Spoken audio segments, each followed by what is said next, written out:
Hi everyone and welcome to our next video from the series dedicated to our February challenge subject, stack of the pancakes. And today I will talk about how to mix the colors, how to choose properly, and step by step explain the algorithm of choosing the colors. Actually, it will work on any subject, and I will demonstrate how it works. Many of you guys, ladies and gentlemen, you very obsessed with the doing different like fancy swatches like this. So I'm afraid to disappoint you. This is absolutely useless, because the only thing it's good for is having this as a catalog of the paints that you've got, because there is no other purpose in my opinion. So that we just put it away and forget about this. Of course you can do it for your own like fun. I know it's pretty like different colors, but trust me, it doesn't work doesn't serve any like good purpose. Now, how do we mix the color? How do we find some starting point, and what happens, and what the process of mixing, what we have to do? We need some tools, we need some system of how we do it, because there is no intuitive way around it, and I will prove that there's like science behind it, and there is anyone that using this system, this approach, will absolutely mistake proof with the choosing colors in the future. The only thing is, today I will explain it very briefly and demonstrate it very briefly, because it just relates to this particular subject.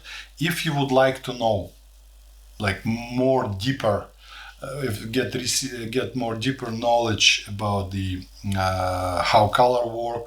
how the color works, how the paint works, and more about color theory, very useful information will be presented during my online course. I have it advertised already in the group.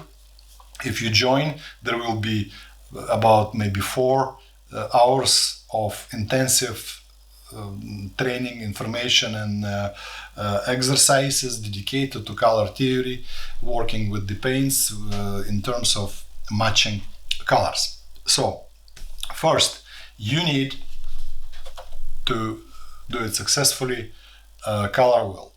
Not just a random color wheel, but the one that you made based on specific principles, and each of these sections supposed to represent either paint from your palette or product of mixing.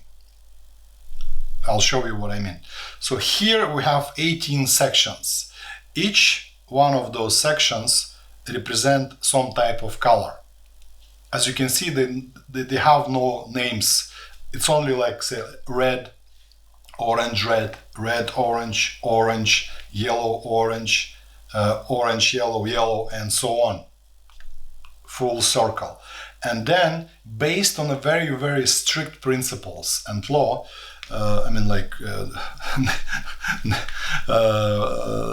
laws of nature, not criminal law or something.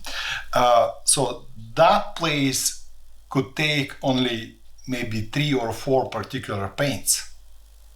Okay? And say that also very particular paint. But luckily, anything in between these grades of orange, we don't need them as a separate paints. It could be mixed between red and orange in different proportions. So I don't have them as a separate paints in my palette, because there is no point. So, but some of those things, I have them as a separate paints. They all here in this palette. And this palette, not even mine. Of course it's mine. I have a bunch of these, about maybe 10, 15. They are for my students when I go for the live classes, face to face. I provide these things. They're all absolutely similar, same layout, same paints, and everything corresponds to this color wheel. And basically, if you picking this color, you know exactly what sort of paint to use. As you can see, there is a couple of five colors kind of sitting separately. They are, I may call them like convenience colors or something, like they just handy to have in your palette here. So this one is more warmer version of the yellow is here. It's permanent yellow. It could be gamboge or something like that. This color here is rose madder. Also, it could be carmine here, deep red. I keep it on the second place. Cerulean blue, and two dark colors. They're not black or something, indigo and Payne's gray.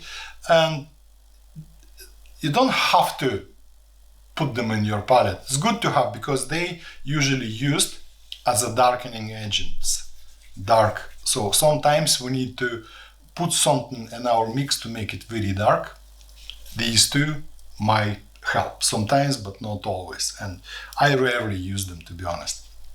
Anyway, so we understand now, so our palette is exact match for our color wheel. So there is no play around that. I'll put it aside for a moment. Okay. And let's talk about this thing. So we have very limited palette of the colors. So there is no hundreds of the colors and you don't really need them. And we need to find match from our source to our palette. This will be our first step, our starting point. And we will start with our pancakes. If you look at them, you can see different stages of darkness. Say, here is very bright color, nearly highlight, dark shadow. There is some sort of burns here. And if we consider that, we can notice that only maybe that part reflects the actual color of the pancake or any other subject that we will be working with. And this is our like a sampling point from the object. We're looking for something that represents the mid-tone, something in between the highlight, because there is no color readable here, and the shadow, because that color like, you know, too many things happens to this color and it transforms to something that here, but our original color is somewhere here. So at this moment I can't even name the color. We don't know what the color is this, and we need to find the closest match to this color from the color wheel. And whatever I do, the only thing comes to my mind is this yellow here. Of course, it's but nothing else matching yet, and that will be my starting point. I have it here already. Not even close. We need to do something with this color to bring it to that condition. And believe it or not, all we need to do is just mix a complementary color to that, which is violet. Whatever sits directly across the center in the color wheel, complementary color to yellow is violet. Let's see what happens. We have our samples.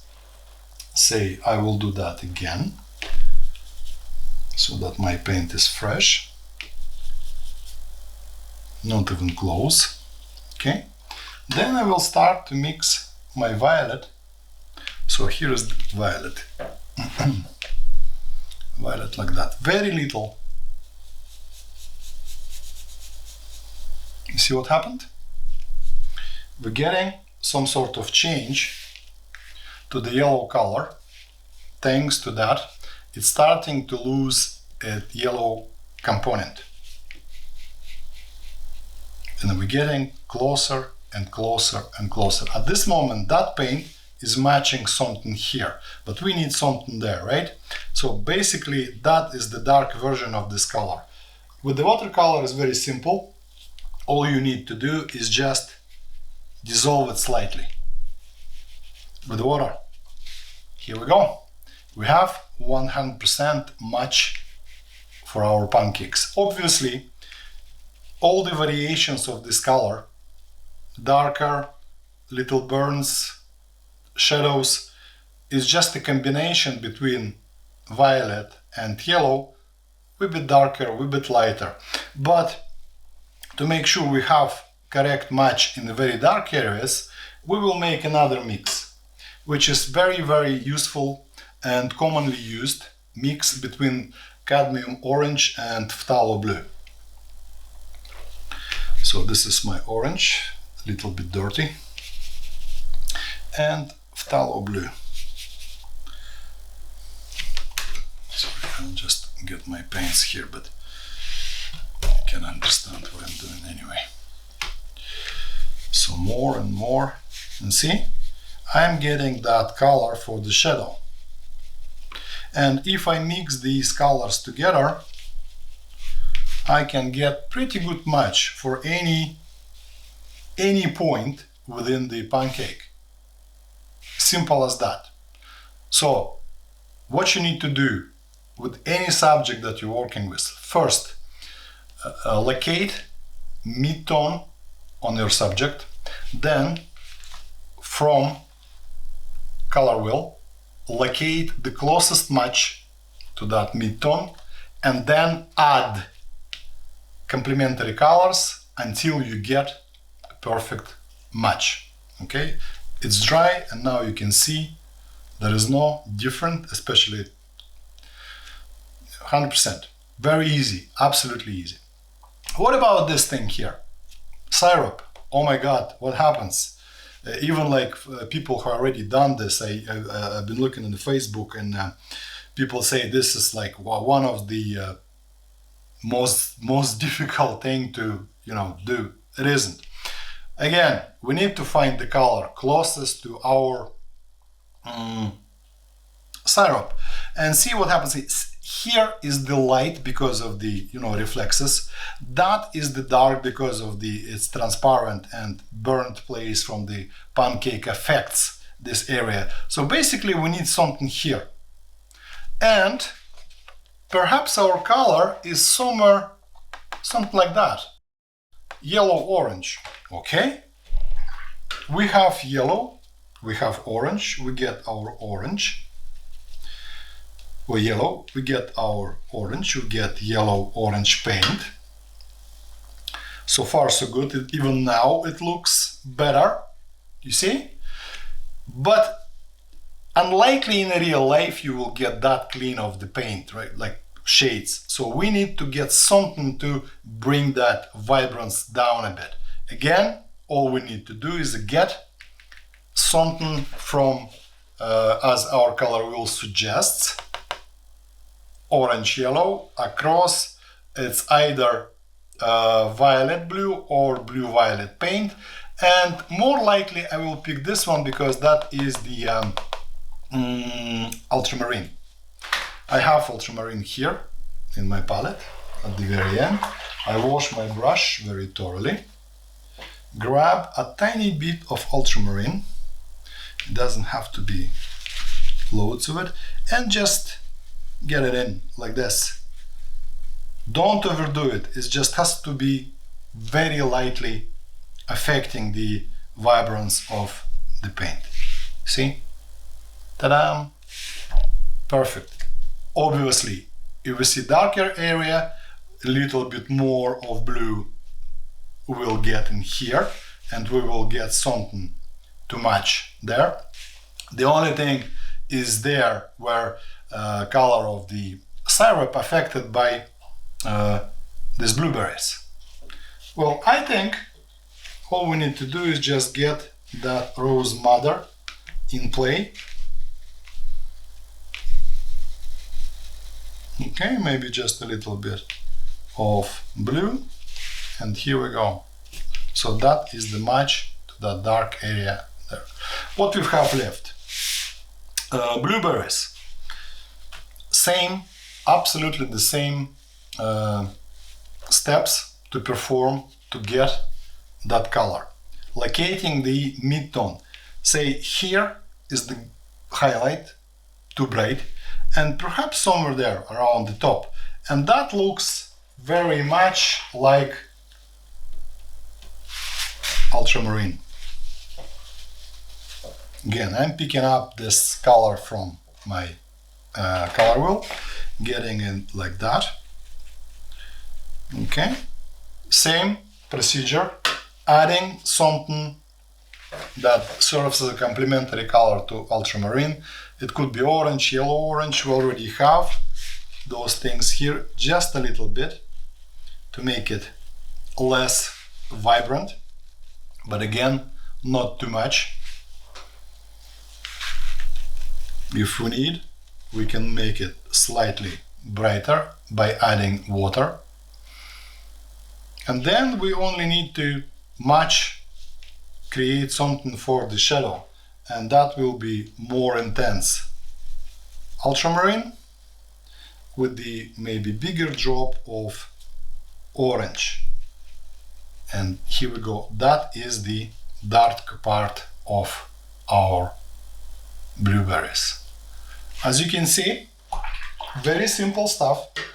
Once again, let's go through the steps. First, you look at the object, locate the midtone, then you locate on the color wheel that you will have eventually, closest match, and then you're supposed to do some manipulation with this match, but to be exact, add little amount of complementary colors, which is right across in the color wheel. The best way of doing this to do it gradually, not to overdo it like slide, but it requires some amount of practice, of course. Maybe it will not work from the first time, but trust me, if you try to do it many times, it will work. Also important things.